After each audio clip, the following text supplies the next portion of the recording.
天哪，看不见。No. Why? Okay, got it. Okay. Hello, everybody. My name is Yiming Sophia Xue. 大家好，我叫薛一鸣. Happy 2022. I really cross my fingers and pray that 2022 is going to be a little bit better globally than 2021. So let's do it. We can do it. All right, let's go. Today, I wanted to do something a little bit different. You guys see me sing and do my covers a lot and do my music a lot, but aside from that, I wanted to share a little bit about my personal life, and I actually really like to read. So today is going to be a little vlog about all the books that I read in 2021. All of the 29 books that I read last year. So yeah, here we go. And starting off with fantasy. Starting off the year, I read 2 fantasy novels, which were the last books in their respective series. One of them was The Crimson Crown in the Seven Realms series by Cinda Williams Chima. And then I also read The Queen of Nothing, which is the last book in the Folk of the Air trilogy by Holly Black. And these 2 books, they were just like really good wrap-ups of the entire world and the entire story. We kind of see both stories come to its conclusion. It's hard to go into it without spoiling everything, all the books that came before it. So the premise of the Seven Realms Quartet was a ragged street thief meets heiress princess, and they do their best to save their kingdom from falling into the wrong hands. And that's basically it. In every book we follow kind of a different journey that they go on. And yeah, I really like the way they wrapped up this book. And I know there's like a spin-off series after it, but I don't know when I'll get to that yet. And The Queen of Nothing was the last book in the Folk of the Air trilogy, starting with the Cruel Prince and then the Wicked King. The premise of this one is 2 twin girls from the mortal world are orphaned and then taken to fairyland, where our main twin girl finds her way fighting for power and prominence in the court system of fairyland alongside a very cruel prince. And then we see how their dynamic evolves from the prince being very just mean and outright bullying her into, well, you'll just see, into what they become. So yeah.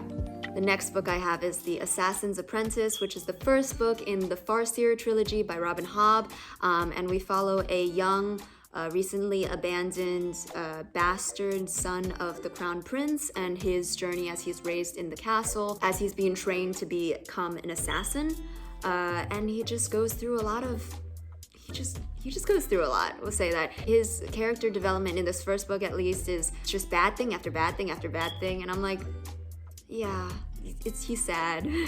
But also, if you watch Asian dramas, if you watch Chinese dramas, you know what I mean. There's a lot of sad characters. There's a lot of really sad characters. So I'm excited to see where his journey goes after in the 2nd and 3rd book. And I know there's a lot of spin-off series in this world. So yeah.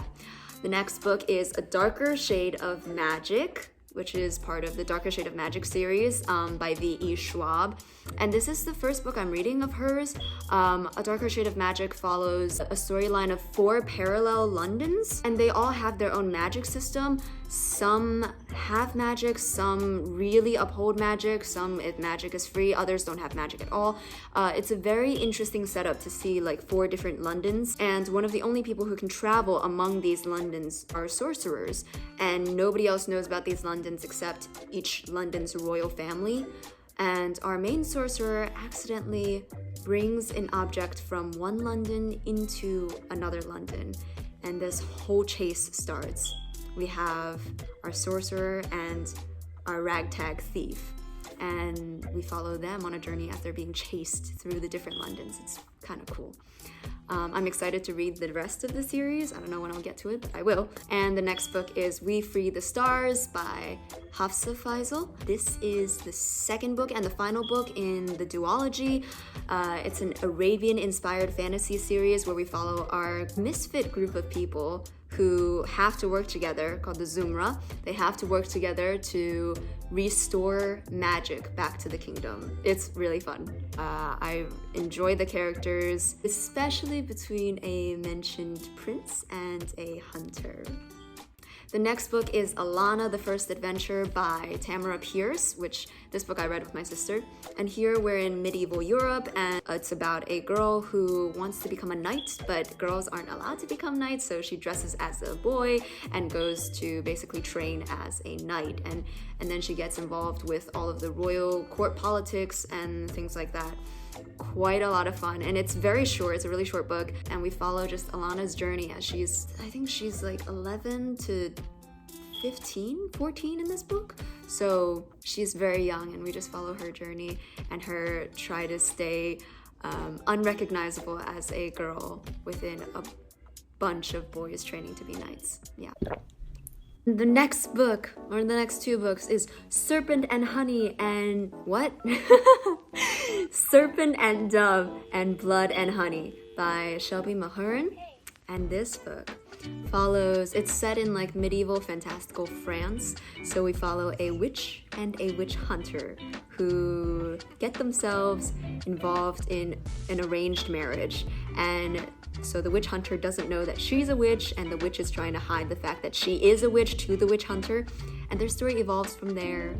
And it's like Mr. Grumpy and Mrs. Fox, and everything, it just continues to... I had so much fun with this book. I listened to a lot of it on audiobook, and I was just like folding clothes around the house and listening to it at the same time. And Serpent and Dove kind of ends with a very interesting ending, and Blood and Honey, the second book, kind of picks up right after where they left. The second book slowed down a lot for me because we actually followed their physical journey of getting somewhere.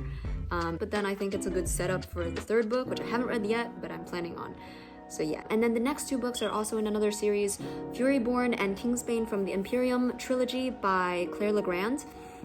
And this book follows two different queens set thousands of years from each other. So we follow two parallel timelines, like every chapter is a different timeline. One of the queens, Riel, in the past, is supposedly the prophesized Sun Queen who is supposed to save everybody. She has all the elemental powers, and she goes through a bunch of different trials to prove that she is the Sun Queen. And then thousands of years later, we follow a different queen in the rise, and she is an assassin for the kingdom. And what's cool is that whatever Riel does in the past, we see a complete reflection of what happens in the future in Eliana's timeline. And the whole storyline is kind of basically like people versus angels, and then people and the gods, and it's very interesting. I'm excited to see where the third book goes, because the second book just ended on such a cliffhanger that I just...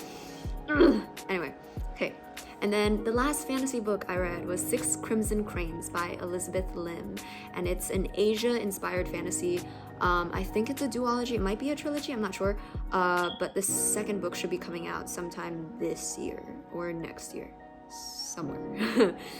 This is the second book I've read of Elizabeth Lim's, because I read her other series, Spin the Dawn, and I really liked that one. This book, 6 Crimson Cranes, is about a princess and her 6 other brothers, the princes, and her stepmother who curses them.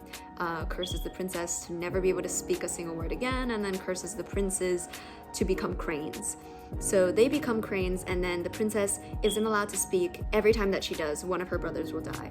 So they go on this journey to try to figure out how to break the curse and how to save their kingdom from being controlled by demons. And I'm excited for the next book, because I think we go to the Dragon Kingdom? And then moving on to sci-fi, I read All Systems Red and Artificial Control as part of the Murderbot Diaries series by Martha Wells. And here we follow a murderbot, a robot, and the murderbot is designed to protect and attack, but it's also kind of rogue at the moment. So one of its favorite pastimes is just watching reruns of TV shows.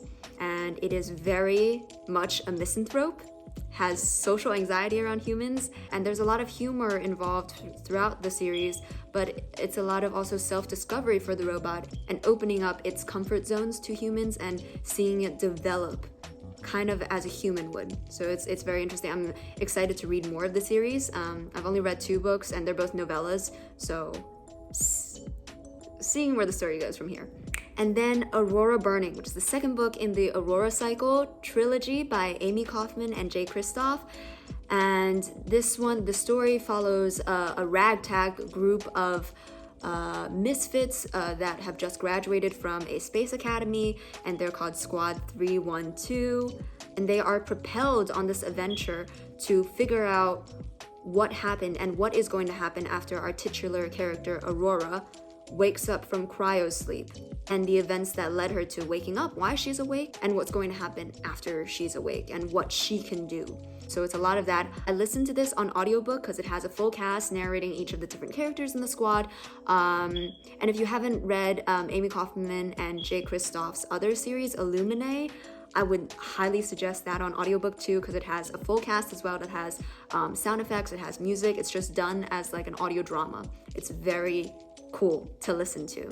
So Aurora Burning, I know the third book in this is out and I haven't gotten a chance to get my hands on it, but I will read it very soon. I'm so excited to finish the Aurora Cycle trilogy. And then the last YA sci-fi I read was Defy the Stars by Claudia Gray, and it's basically like we're in space and, you know, it's many years in the future and there are different planets and people living on different planets and Earth against a bunch of different planets. And then we have our robot guy and then our human girl, and their paths cross. But now, what happens if robot and human fall in love? Yeah. And next, I have a lot of contemporary fiction and romance novels that I read.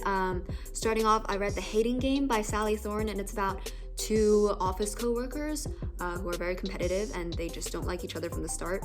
And now there's a promotion, and this promotion allows only one of them to get a higher spot in the office hierarchy.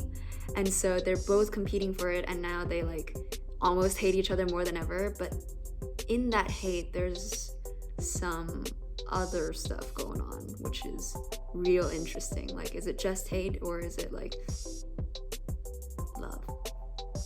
And then I read Sincerely Carter by G. Whitney, and it's a little bit like People We Meet on Vacation, if you guys have read that one. It's about two lifelong friends who kind of, there's just so many things that happen that they just don't allow them to get together. But in the end, if there's somebody for you, then that somebody is right for you, and you just know it, and it's that kind of a story. And my favorite quote from that book is, "Some people come into your life for a reason, some a season, and some a lifetime." Moving on, we have The Seven Husbands of Evelyn Hugo by Taylor Jenkins Reid. And oh my gosh, when I read this book in the spring, it's about a fictitious old Hollywood actress, and we follow her on her basically interview biography of her life starting when she was just a normal person to the height of her stardom, and her 7 different marriages in that process.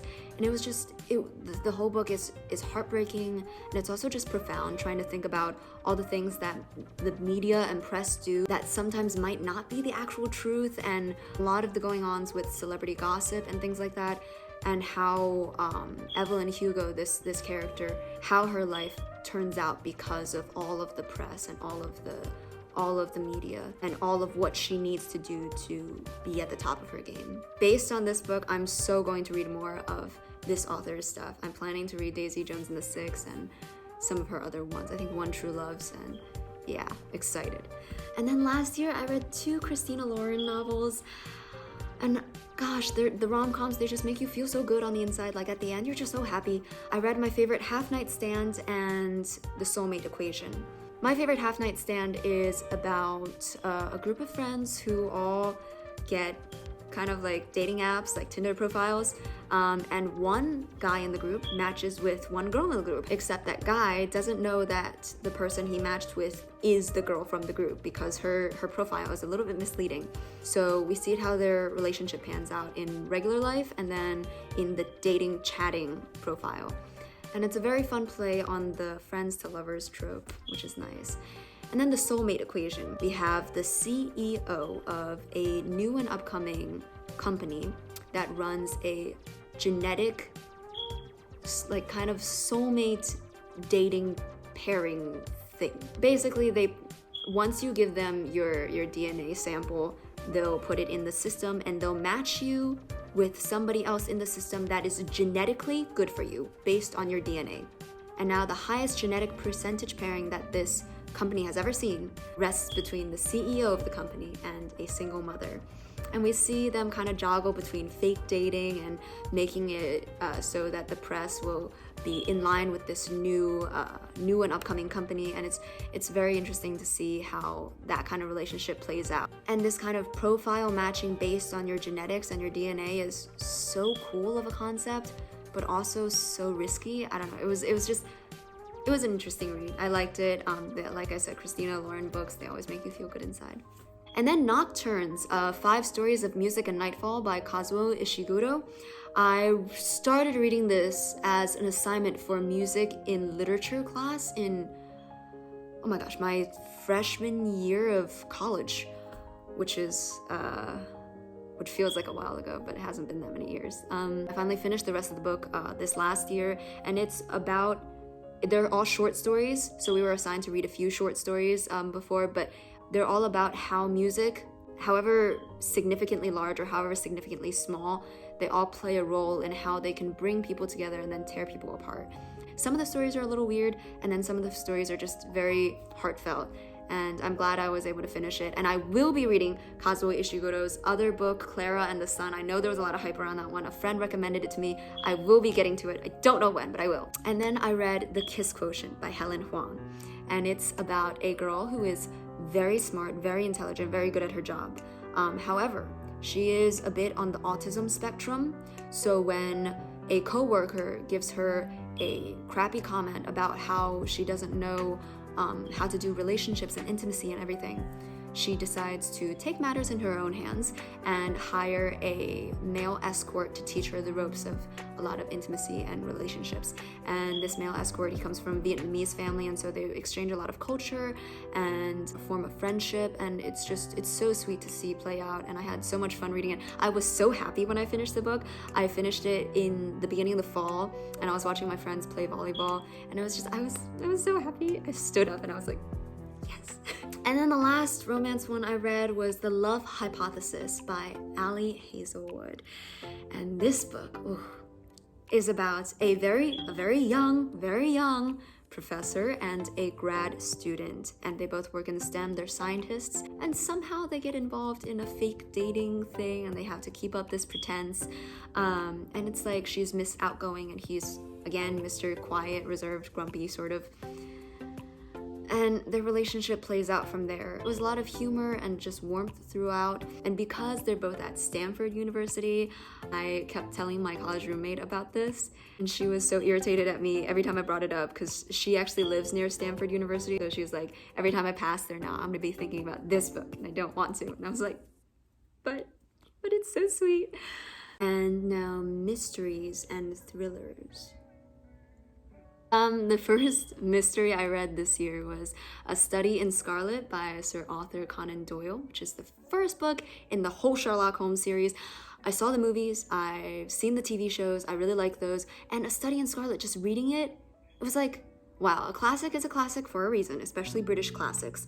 So A Study in Scarlet, it was fun to read, and I was still surprised, even though I basically knew the storyline already, because they used that in the TV show. It was still so interesting to see play out, and I like the way it was written, how the whole mystery unravels in steps, and just seeing Sherlock and Watson come together for the first time, man. So I will be trying to continue with the rest of the series. And then I read Truly Devious by Maureen Johnson, and it's within an isolated academy, and basically a murder happens and everybody's like, well, who done it? And even at the end of the book, it was kind of like, who done it? There's a bigger mystery that hasn't been resolved yet. So I will try to continue the rest of the series and see from there. But it was a cool setup, and it reads a little bit as younger YA, but it might change based on how things progress in the next few books. So we'll see. Oh, and the next 2 books, The Silent Patient and The Maidens by Alex Michaelides. Oh my gosh, these 2 books was a lot of my stress as I was reading. They're both standalone novels, but there is a reference to The Silent Patient in The Maidens. They both have to do a little bit with Greek mythology and classical literature, which is cool. But The Silent Patient, this book is about a woman who reportedly shot her husband 5 times in the face, and we don't know why, because after that she just remains silent. She won't speak. And then we go with her therapist and her on this journey to unravel what really happened. And it hits on a lot of different subjects, and the ending is just, it's disturbing. And I wish I could have guessed, but I didn't guess what happened in the end. And this one just made me think a lot afterwards. I told a lot of my friends about this one because it was just such an interesting premise. And then we have The Maidens, which I liked The Silent Patient a little bit more than I liked The Maidens, because after reading the first book, now I'm prepared that this author kind of, reading his books makes you feel like you're reading and then you really fall on your butt really hard. And you're like, wow, I don't even know how that happened. The Maidens is about a woman who is a therapist, and she gets called back to her old university where her niece is, because there's been a recent murder and her niece needs her for some comfort. And what ends up happening is she kind of goes off on her own to investigate what the heck happened, why did the murder happen, who is behind it, and it feels a little bit like a cult within the school. By the end, when I read what had happened, I was like, what? Because it was so, this author's books are just, they're disturbing, and then they make you think. And it was very cool. If you like contemporary mystery and thriller, I definitely say give these a go, because very cool. And the last mystery thriller I read was The Last Thing He Told Me by Laura Dave, and it's about a woman who is recently married and her husband who was previously widowed, and he has a daughter. So basically the husband doesn't come home one day and leaves her a note saying just the 2 words, protect her. And she knows that she has to protect his daughter, but she doesn't know what happened. And then they go on this search for him to figure out what's going on. Why can't he return home? Is he in trouble? Yeah, what's going on? So it's a domestic thriller. It slowed down a little bit for me in the middle, but by the end, there were tears in my eyes, and I was just like, wow. It was just so touching the way they dealt with the familial relationships in this book and how everything panned out. And I really love how this protagonist was just able to hold on throughout the book. And I was just like, this woman she's amazing. And then the last book I read in 2021 is The Subtle Art of Not Giving a... And it's a self-improvement nonfiction book telling us that sometimes we should just go for what we want and stop caring about what others think and do what we need to do to find our own happiness. And I was like, damn, I should listen to this. And I listened to a lot of it on audiobook, and it was just nice. It was like Mark Manson, the author, just giving me advice, and it was nice to listen to. So yes, that concludes all the 29 books I read in 2021. And I've already finished 2 books in this month, but that counts as 2022. And I'm currently reading so many. Oh my god. I hope you guys were able to enjoy some of that. I do enjoy talking a lot about books. I rant a lot about it to some of my friends, but it's nice for me to know that you guys could know a little bit more about me instead of just hearing me sing all the time. And if anybody likes reading, I hope that this maybe inspired you to read some more books or gave you book recommendations to go check out. Thank you guys so much for watching. Thank you guys always so much for watching all of my videos, and I will have more covers out soon. I'm excited. I've gotten a little bit more time, hopefully. And I'm just happy that you guys can really like my videos, so thank you again so much. Happy 2022, and I hope everybody is safe and healthy at home and doing everything that they need to do to be on the top of their game. And the next cover should be coming out soon, so... We don't talk about Bruno, no, no, no.